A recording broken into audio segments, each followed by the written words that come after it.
Iya jamaah, ada seorang perempuan yang dia curhat sama dia mengatakan, Ustaz, ana ini kadang kala sedih ya sama suami yang sikapnya kasar, yang kadang kala dia marah, bikin ana nangis, Ustaz. Tapi ketika ana keluar kamar, ana bersihkan air mata ana ketemu ibu, ketemu sama keluarga, itu seakan-akan nggak ada masalah. Kata suami ana, inti pandai bersandiwara. Loh, dia berpikir ini sandiwara, enggak. Jadi memang kita berusaha jemaah untuk tidak menampakkan kesedihan kita kepada orang lain.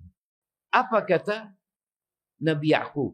Innama ashku bathi wa huzni ya Allah. Udah kita serahkan sama Allah subhanahu. Ketemu orang ahlan wa sahlan. Ya. Seakan-akan dia nggak ada masalah. Yang ada di masjid ini, yang tersenyum ketawa, apakah nggak punya masalah? Semua punya masalah. Ya. Antum kalau tanya Ustaz punya masalah, Allahu Akbar. Anda punya segudang masalah. Ada kita punya masalah. Maka ingat bagaimana Dzulqarnain ya, ketika dia kirim surat kepada ibunya, ketika ajal dia sudah datang, takut ibunya bersedih. Akhirnya dia perintahkan, dia minta ibunya untuk ngundang orang satu kampung, bikin makanan ya. Gimana ini? Ibunya seorang raja, bikin makanan, undang semua orang satu kampung itu. Sebelum mereka menikmati makanan itu disebutkan pesan putraku nggak boleh makan kecuali orang yang tidak punya. Yang boleh makan hanya orang yang tidak punya masalah. Satu kampung nggak ada yang makan. Antum pikir kita semua tersenyum ini nggak punya masalah? Banyak kita punya masalah. Akhirnya satu kampung nggak ada yang makan. Ibunya baru sadar. Ternyata anaknya ingin mengucapkan bela sungkawa kepada dia. Ibu yang terlalu sedih gitu. Jangan berpikir hanya engkau yang sedih tinggal mati anakmu. Orang-orang ini semua punya masalah. Maka bagaimana cara kita untuk menyembunyikan kesedihan kita? Ya sekali lagi minta tolong sama Allah Azza wa Jalla. Kemudian kita berusaha untuk mengamalkan perintah Nabi SAW. Tersenyum di wajah saudara.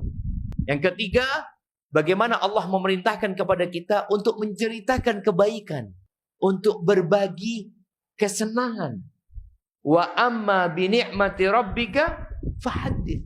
Yang diceritakan tuh nikmat apa musibah? Nikmat. Tapi kebanyakan kita ceritanya musibah terus. Wallahu a'lam. Anak kena musibah ini itu cerita panjang. Coba antum berhentikan dia ketika cerita. Tunggu sebentar. Antum punya nikmat enggak yang kasih Allah? Oh banyak Ustaz. Nah, coba ceritakan nikmat. Allah ya. Orang itu perlu diberhentikan. Ketika dia cerita, punya masalah macam-macam. Antum punya nikmat nggak kasih Allah SWT?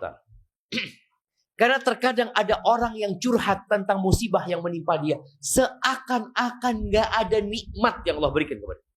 Makanya sebagian salafus saleh kalau ada orang yang mengeluh sama dia. Apa kata orang ini? Tashku man yarhamuka ila man la yarhamu.